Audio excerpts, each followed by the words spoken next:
बिस्मिल्लाहिर्रहमानिर्रहीम। अस्सलाम वालेकुम एवरीवन।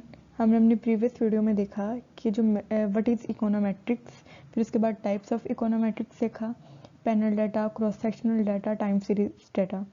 फिर उसके बाद हमने नेचर ऑफ डाटा देखा, प्राइमरी और सेकेंडरी डाटा। फिर उसके बाद क्वालिटेटिव वेरिएबल्स और क्वांटिटेटिव वेरिएबल्स देखे। फिर देखा कंटिन्यूस वेरिएबल्स क्या होते हैं और डिस्क्रीट वेरिएबल्स क्या होते हैं। आज हम मेथडोलॉजी ऑफ इकोनोमेट्रिक्स को डिस्कस करेंगे। तो मेथडोलॉजी ऑफ इकोनोमेट्रिक्स जो है ये हमारा पूरे जो 8 स्टेप है इन पे बेस करता है। तो इन स्टेप को हम 1 बाय 1 देखते हैं ये होते गए। वन है स्टेटमेंट ऑफ थ्योरी और हाइपोथेसिस। हाइपोथेसिस क्या होता है कि कोई भी ऐसा अज्यूम्ड फिनोमिना जो सही भी हो सकता है और गलत भी, क्योंकि अज्यूम्ड होता है तो सही भी हो सकता है, गलत भी हो सकता है, एक्चुअल होता नहीं है। तो यहाँ पे जो हमारे पास स्टेटमेंट ऑफ थ्योरी और हाइपोथेसिस है ये है foreign add impact on Pakistan poverty. हमने देखना है फॉरेन एड का इम्पैक्ट पाकिस्तानी गुर्बत पे, कि फॉरेन एड मिलने से क्या हमारी पाकिस्तान की गुर्बत कम हो गई है या फिर कोई फ़र्क नहीं पड़ा या बढ़ गई है। तो ये हमारे पास क्या आ गया, थ्योरी स्टेटमेंट आ गई। इसको हमने नेक्स्ट स्टेप, इसको ही हमने आगे लेके जाना है नेक्स्ट स्टेप में। तो जो हमारे पास नेक्स्ट स्टेप है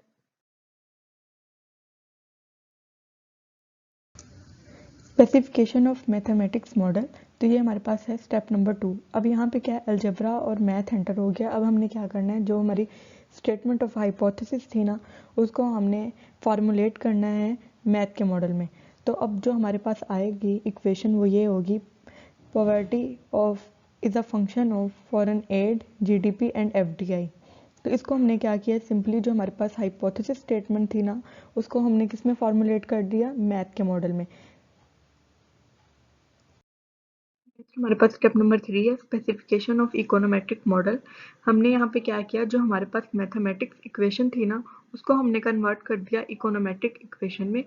तो जो मैथमेटिक इक्वेशन थी ना वो हमें एग्जैक्ट रिलेशनशिप बताती थी, लेकिन इकोनोमेट्रिक्स हमें क्या कहती है, वो कहती है कि जो पॉवर्टी है उसको फॉरेन एड, जीडीपी और एफडीआई के अलावा और भी बहुत सारे फैक्टर्स हैं जो इफेक्ट करते हैं। तो उसको हम इंडिविजुअली हर फैक्टर को हम कैलकुलेट मेजर नहीं कर सकते, तो उनको हम कलेक्टिवली किस में डाल देते हैं, म्यू में डाल देते हैं। ये म्यू जो है ये किसको शो कर रहा है, ये एरर टर्म को शो कर रहा है। हमने फर्स्ट स्टेप में किया कि हाइपोथेसिस स्टेटमेंट दी, उसके बाद हमने सेकंड स्टेप में उसको मैथमेटिक्स मॉडल में कन्वर्ट किया, फिर उसके बाद उसको इकोनोमेट्रिक्स मॉडल में कन्वर्ट किया। अब हमने क्या करना है, उन सब वेरिएबल्स का डाटा गैदर करना है ताकि हम क्या करें, एस्टिमेट कर सकें। तो स्टेप 4 है ऑब्टेनिंग डाटा। हमने स्टेप 4 में क्या करना है, डाटा डिफरेंट रिसोर्सेज से इकट्ठा करना है। अब हमारे पास फिफ्थ स्टेप आ जाता है एस्टिमेट द इकोनोमेट्रिक्स मॉडल। तो यहाँ पे हमने क्या किया, जितने भी हमारे पैरामीटर्स थे ना उसको हमने उस पर रिग्रेशन रन किया और उसके आंसर को फाइंड आउट किया। अब जो रिग्रेशन है ना, रिग्रेशन तकनीक, इनको इंशाल्लाह हम नेक्स्ट लेक्चर में देखेंगे कि क्या होती है।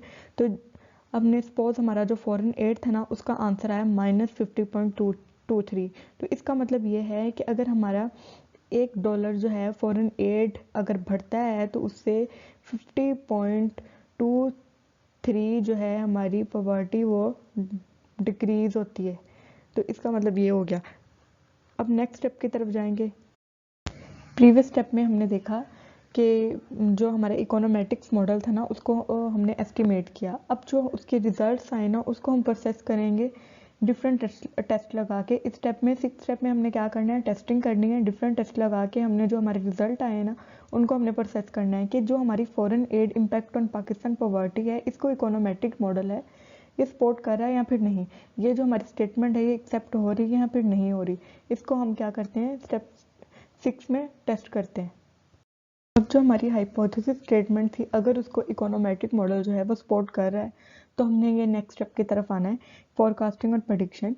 इसमें क्या होता है कि जो मतलब इसमें हम फोरकास्ट करते हैं, प्रेडिक्शंस लगाते हैं डिफरेंट, कि अगर हम अपनी जीडीपी या फिर फॉरेन एड या फिर एफडीआई को कितना इम्प्रूव करें, कितना इंक्रीज करें कि जो हमारी पॉवर्टी है वो इतने जो परसेंट है वो डिक्रीज हो जाए। तो इसमें हम क्या करते हैं, सिंपली फोरकास्टिंग करते हैं और प्रेडिक्शंस लगाते हैं। नेक्स्ट जो स्टेप है हमारे पास वो है use of model for control और पॉलिसी पर्पसेस। अब इसमें जो हमारे पास फाइनल रिजल्ट्स आते हैं ना उसको देखते हुए गवर्नमेंट क्या करती है, पॉलिसीज़ बनाती है, डिफरेंट पॉलिसीज़ बनाती है तो ये थे हमारे पूरे 8 स्टेप। इसे कहते हैं मेथडोलॉजी ऑफ इकोनोमेट्रिक्स।